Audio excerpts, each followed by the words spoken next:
Ahí está. Ahí me veo bien. ¿Sí?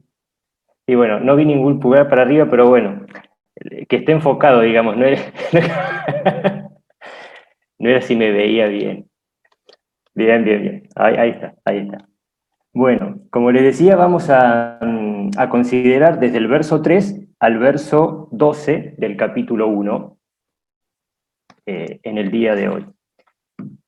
Y lo vamos a dividir en tres partes, porque a veces tocan poquitos versos y hoy tocaron varios, así que lo vamos a dividir en tres partes. La primera parte que vamos a considerar es desde el verso 3 al verso 5. Y por ahí para comenzar, para poner un poco en contexto, cuando Pedro escribe esta carta, eh, no se sabe muy bien a ciencia cierta la fecha, pero sería entre el año 64, 65, eh, justo en un tiempo difícil y complicado para la Iglesia.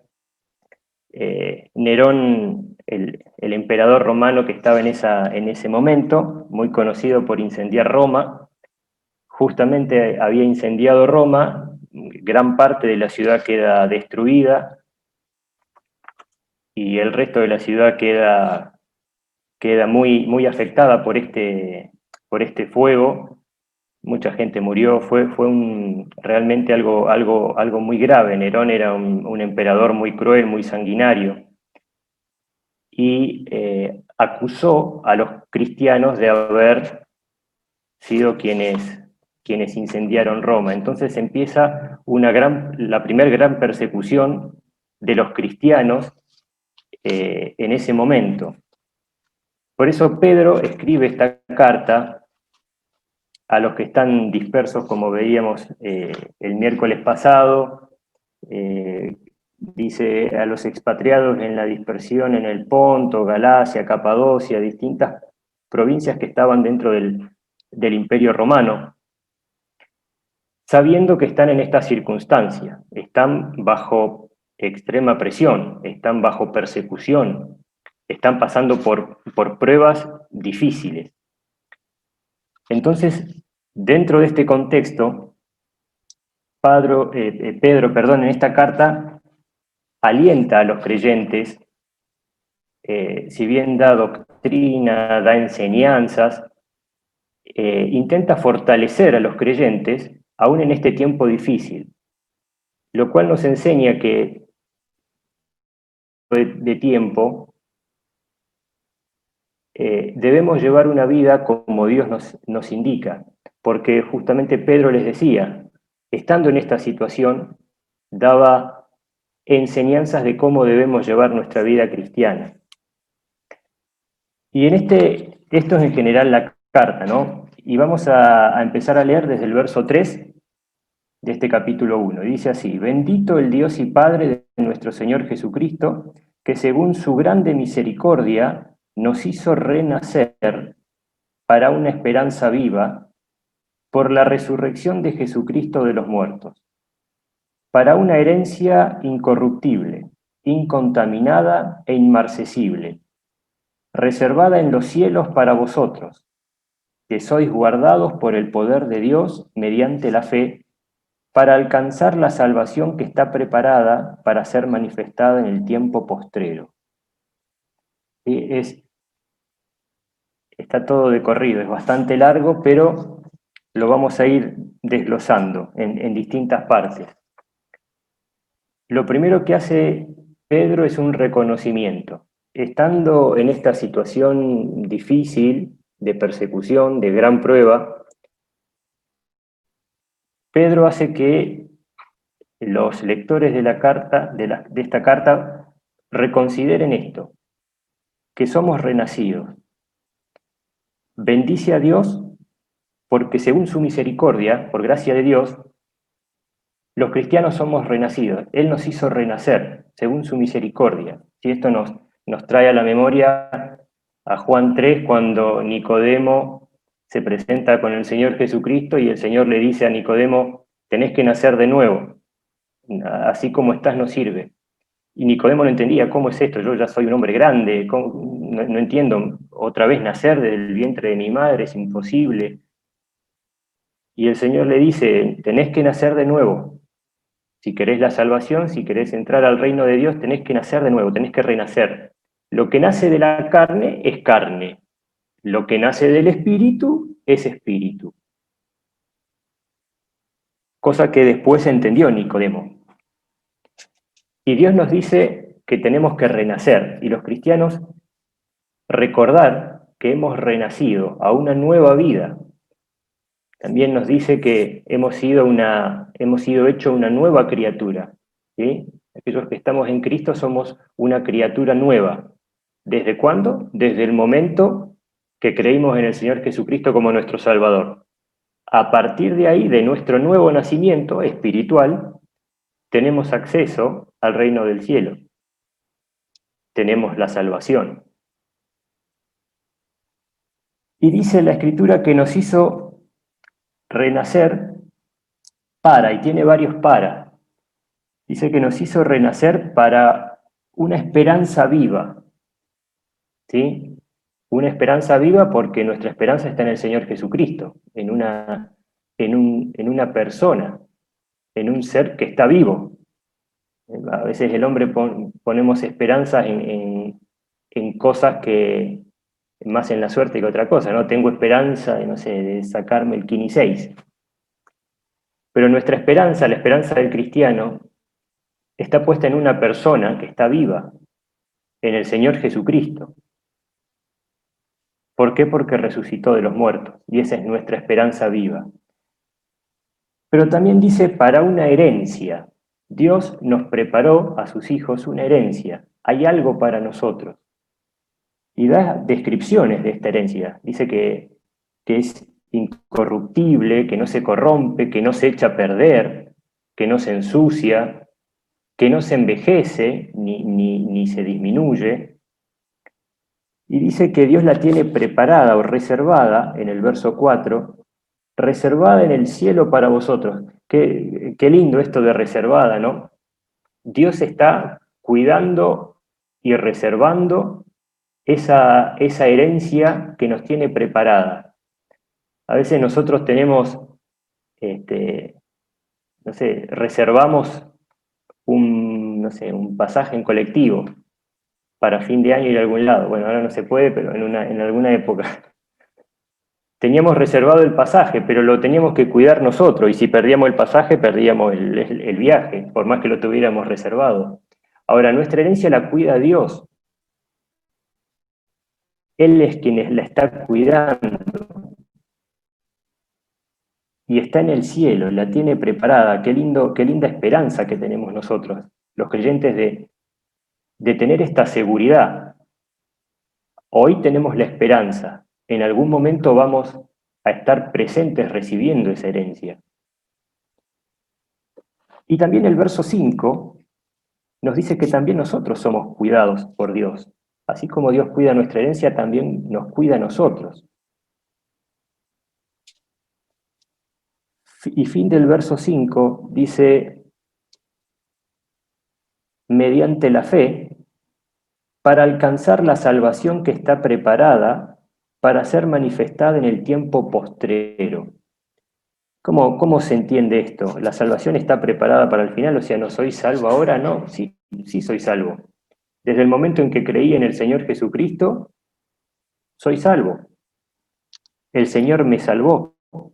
Tengo la vida eterna. Dice la Escritura que Dios me sella con el Espíritu Santo. Tengo un sello puesto que Dios me lo ve y que me diferencia del resto de las personas. Ese sello dice, tengo la salvación. No importa que yo no lo vea o que las personas no lo vean, lo ve Dios. Y esa es una garantía que tenemos los cristianos. Pero esto va a ser manifestado cuando el Señor Jesucristo venga. La experiencia del cristiano es a través de la fe. Percibimos las cosas a través de la fe, aunque no lo podamos ver con nuestros ojos o experimentar, a través de la fe lo vivimos. Pero va a llegar un momento cuando el Señor Jesucristo venga a buscarnos, cuando estemos frente al Señor Jesucristo, en que lo que veíamos por fe lo vamos a ver con nuestros sentidos, lo vamos a palpar, lo vamos a gustar, vamos a experimentarlo en algún momento, cuando estemos frente a nuestro Señor. Qué, eh, qué maravilloso ese momento, ¿no? Cuando podamos realmente disfrutar de tomar esto que el Señor nos promete, esta herencia, esta salvación. Hoy la vemos por fe, sabemos que existe, sabemos que está ahí, pero en aquel momento va a ser, no sé, va a ser algo maravilloso. Seguimos con la segunda parte, desde el verso 6 al verso 9. En lo cual vosotros os alegráis, aunque ahora, por un poco de tiempo, si es necesario, tengáis que ser afligidos en diversas pruebas, para que sometida a prueba vuestra fe, mucho más preciosa que el oro, el cual, aunque perecedero se prueba con fuego, sea hallada en alabanza, gloria y honra cuando sea manifestado Jesucristo, a quien amáis sin haberle visto, y en quien creyendo, aunque ahora no lo veáis, os alegráis con gozo inefable y glorioso, obteniendo el fin de vuestra fe, que es la salvación de vuestras almas. Hasta aquí la lectura, hasta el verso 9 en esta segunda parte. En esta segunda parte, Pedro les dice, hay pruebas, hay tribulaciones, hay problemas, y hay tribulaciones y hay problemas difíciles, complicados y complejos, como la persecución que estaban teniendo. Pero les dice, ustedes se alegran en esto, se los recuerdo porque el recordarles les trae alegría, por más que están pasando por pruebas difíciles. Y les trae este ejemplo del oro. ¿Sí? El oro sabemos que se purifica, se aumenta su valor, aumenta sus quilates cuando es pasado por el fuego, cuando es purificado. Lo mismo pasa con nuestra fe, cuando nuestra fe es puesta a prueba. Y nos dice que para Dios nuestra fe es más preciosa que el oro, vale mucho más que el oro. A veces nosotros, al no poder palpar o no poder ver la fe, quizá les restamos el valor o la devaluamos, pero para Dios es preciosa. Y nos dice que tenemos que invertir en esto. A veces las personas buscamos invertir no sé, en dólares y estamos viendo a ver cuánto sale el dólar o en euros o en criptomonedas. Y Dios nos dice, no hay que minar Bitcoin, hay que invertir en fe, porque hay un banco en el cielo donde todas estas cosas se van guardando y donde ahí no pierde valor. El valor nunca va a bajar, el valor es precioso. Inviertan allá arriba, no bajen la mirada, manténganla allá arriba, porque el tesoro de allá arriba es para siempre. Entonces, con estas palabras, fortalece y alienta a estos cristianos que están pasando por persecución. Y dice que el fin de nuestra fe es la salvación. La finalidad, nuestra fe puesta en el Señor Jesucristo, obtiene el mayor beneficio para el hombre, que es la salvación, la vida eterna. No pasar nuestra eternidad en el infierno, sino pasar nuestra eternidad con nuestro Creador, en un lugar donde Dios preparó y donde el Señor Jesucristo dijo, voy a preparar lugar para ustedes, y después voy a volver y los voy a tomar y me los voy a llevar conmigo, para que donde yo estoy, donde yo esté, ustedes también estén conmigo y compartan y disfruten de esta herencia que preparó Dios para todos. Esa es la finalidad de nuestra fe, puesta en el Señor Jesucristo. ¿Y por qué? Por gracia de Dios. porque Dios, en su misericordia, tiene piedad de cada uno de nosotros y quiere que nos podamos compartir esto y pasemos esta eternidad con Él. Pero pensaba, digo, bueno, yo no estoy pasando por persecución en este momento, en este país.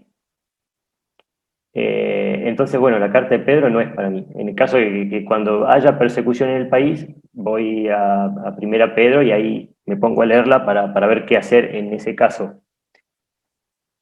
Y no, la realidad es que las pruebas las tenemos todos, no solamente la persecución. Pasamos distintas pruebas, pruebas de fe. Aún en lo cotidiano, en la vida secular, en el día a día, y muchas veces quizá no las consideramos como pruebas. Eh, por ahí, ahora que tenemos un estudiante universitario en la casa, uno refresca momentos que pasó cuando estábamos en la universidad y había que pasar las noches estudiando y había distintos exámenes, ¿no? Estaban en el colegio también.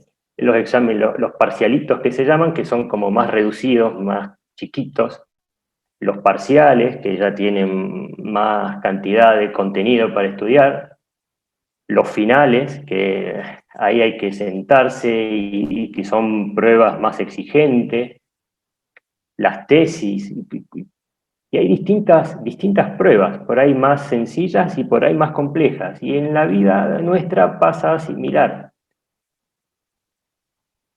Nuestra fe también es sometida a pruebas más chicas, más grandes, en distintas etapas de nuestra vida y en distintas circunstancias.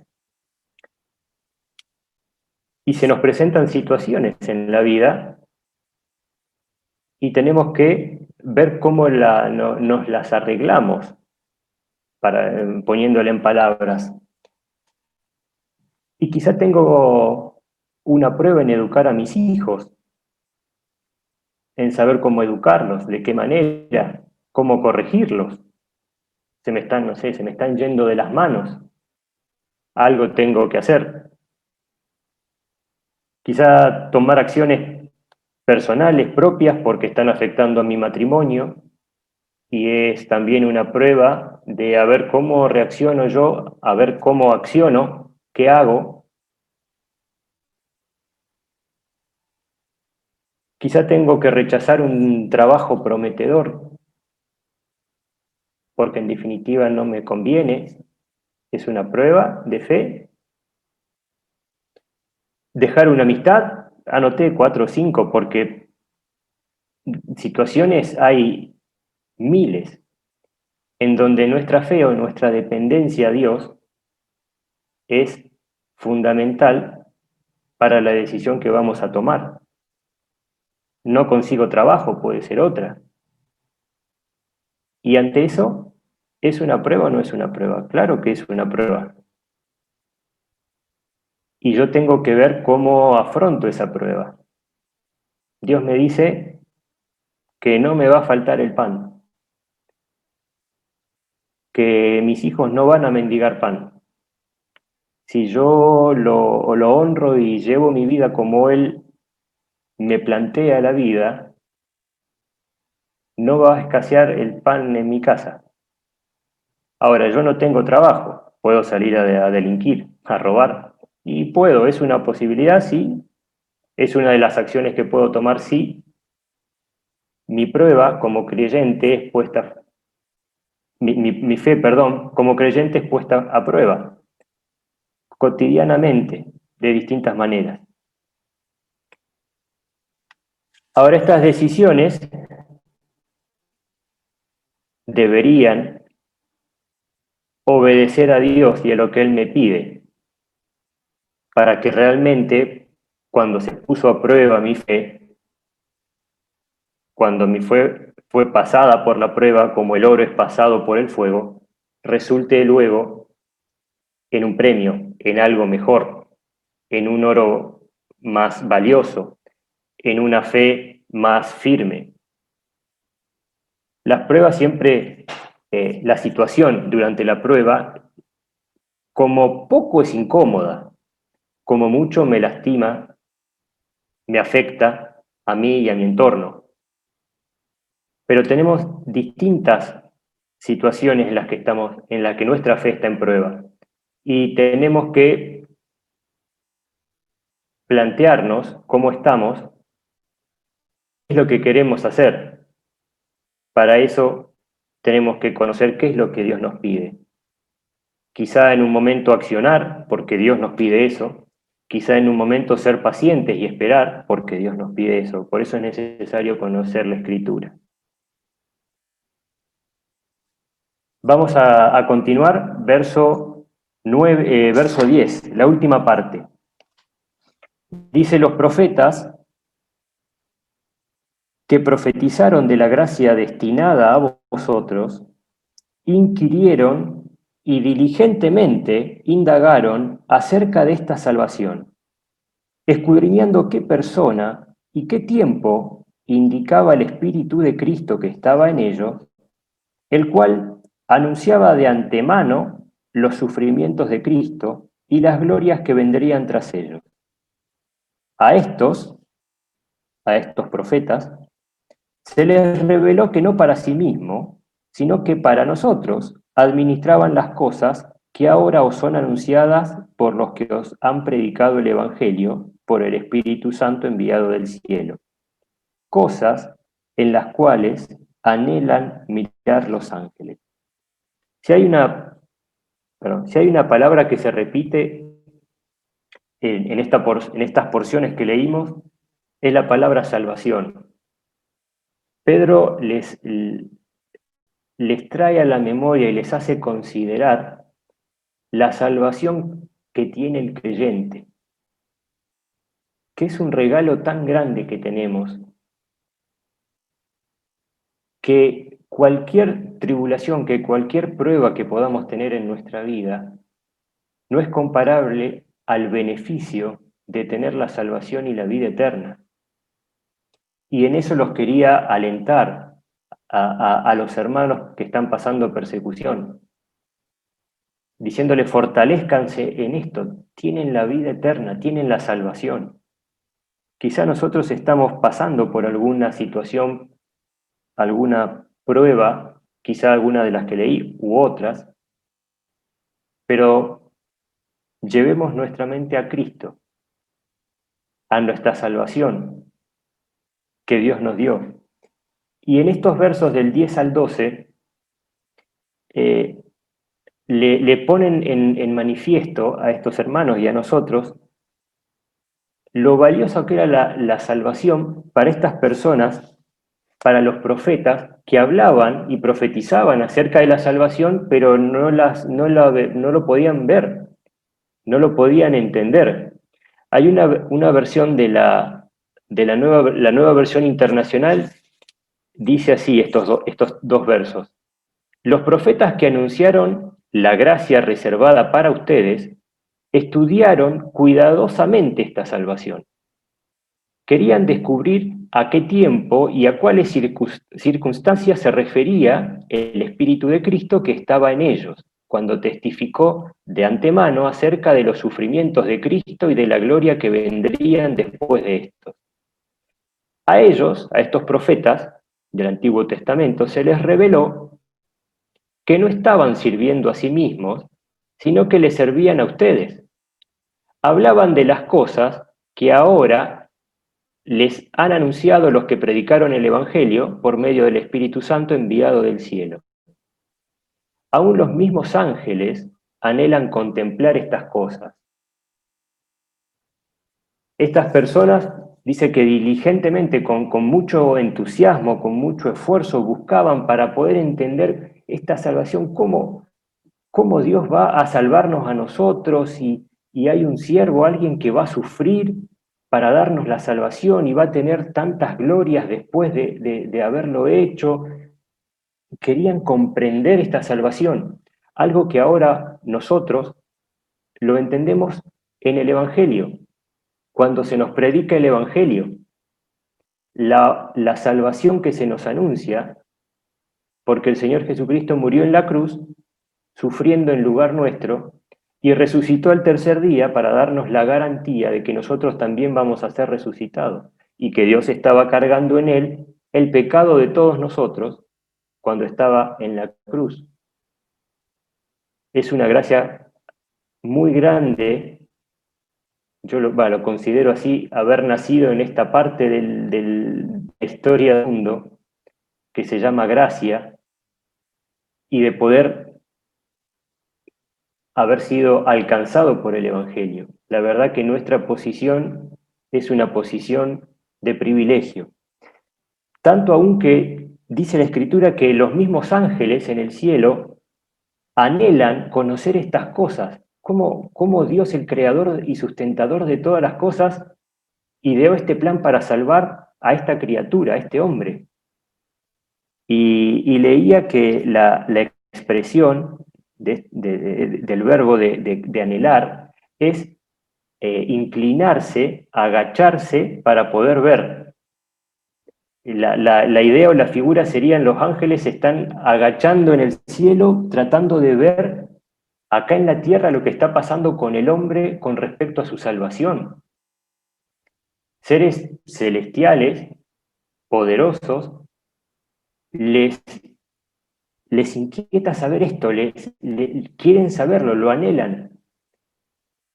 Y muchas veces nosotros no lo tenemos valorado como debiera ser.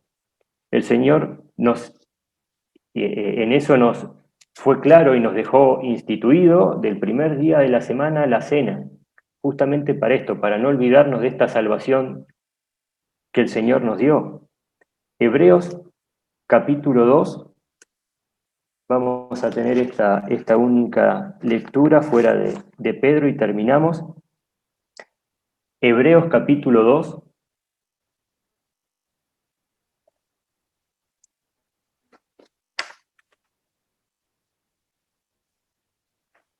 Dice el verso 1: por tanto es necesario que con más diligencia, así como estos profetas que leíamos con diligencia, es necesario que con más diligencia atendamos a las cosas que hemos oído, no sea que nos deslicemos. Porque si la palabra dicha por medio de los ángeles fue firme, y toda transgresión y desobediencia recibió justa retribución, ¿cómo escaparemos nosotros si descuidamos una salvación tan grande?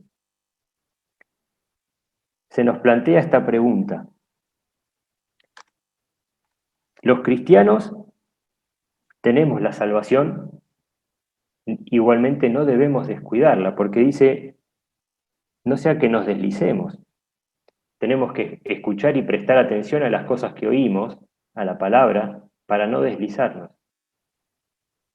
Pero aquellos que aún no disfrutan de esta salvación, que no tienen esta esperanza y que muchas veces las pruebas o las situaciones que les tocan vivir son insoportables, tienen esta pregunta también: ¿cómo escaparemos si descuidamos una salvación tan grande?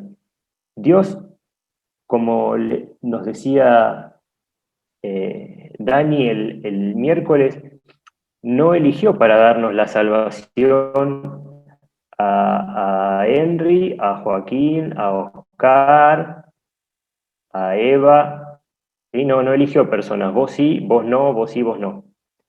La salvación es para todos, está dispuesta para todos. Ahora, ¿la tomamos esa salvación? ¿Hemos sido nacidos de nuevo? ¿La estamos cuidando? ¿Le prestamos atención? ¿Le damos valor o no? Quizá no la estamos menospreciando o despreciando, dándole un valor, subestimándola, dándole un valor menor a lo que tiene. Y tiene un valor incalculable. Costó la salvación del hombre lo más preciado del cielo, lo más valioso, el Señor Jesucristo, muriendo en la cruz.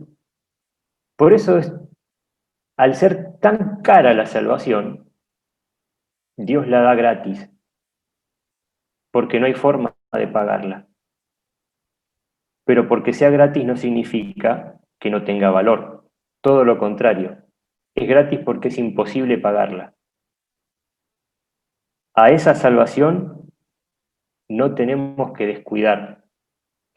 Si todavía no tenés la seguridad de si sos salvo, no tenés la seguridad de que tenés en el cielo una herencia, no tenés la seguridad de que si te moriste vas al cielo, el momento es hoy. No hay que esperar ni el domingo ni otro día. El momento es ahora, porque Dios te sigue dando la salvación y está dispuesta. La decisión es de cada uno de nosotros.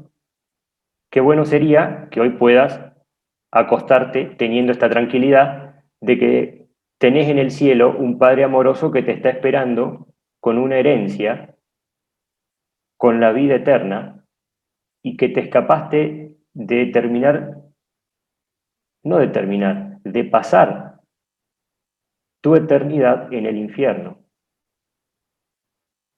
Porque Dios no va a tener por culpable al inocente, pero no va a tener por inocente al culpable. Y si vos despreciaste esta salvación que le costó tan caro a Dios, no vas a ser tenido por inocente. Es inocente aquella persona que Dios la ve inocente a través de la sangre del Señor Jesucristo, no por mérito propio. Y nosotros, los que sí gozamos de esta salvación, tener siempre presente, aún en las pruebas, aún más en las pruebas, como Pedro se los hace ver a estos hermanos, que tenemos una salvación muy grande y unos beneficios enormes, que no bajemos la mirada, que sigamos adelante, que Él nos está esperando en el cielo. Vamos a finalizar con una oración.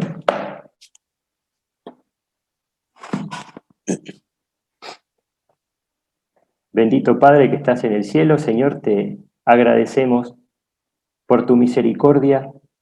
Gracias porque eres un Padre amoroso que cuidas de cada uno de nosotros, que nos instruyes, que te preocupas, Señor, para que cada día podamos aprender más, para que seamos cada día un poco más sabios en el conocimiento de nuestro Señor Jesús, en nuestra manera de llevar la vida, sabiendo, Señor, que en un momento que no sabemos cuándo, pero que no va a ser en un momento muy lejano, vamos a estar en tu presencia, vamos a poder verte cara a cara y en esa expectativa, Señor, que tenemos, te pido que nos ayudes a ser sabios para llevar nuestra vida, en nuestra vida secular, en el día a día, Señor, en cada decisión que tenemos que tomar, que por sobre todas las cosas pongamos delante de nuestras decisiones el honrarte a ti.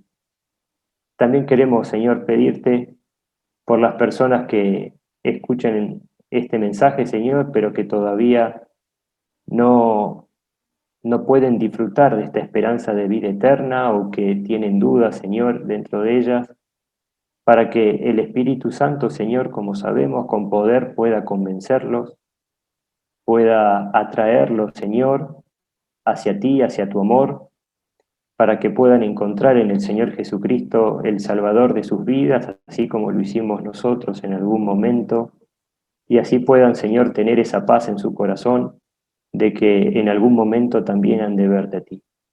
Señor, dejamos en tus manos, agradecidos, Señor, por tu amor y por este momento que nos permites compartir a tus hijos, y así, Señor, encomendarnos en tus manos. En el santo nombre de nuestro Señor Jesús te lo pedimos y agradecemos.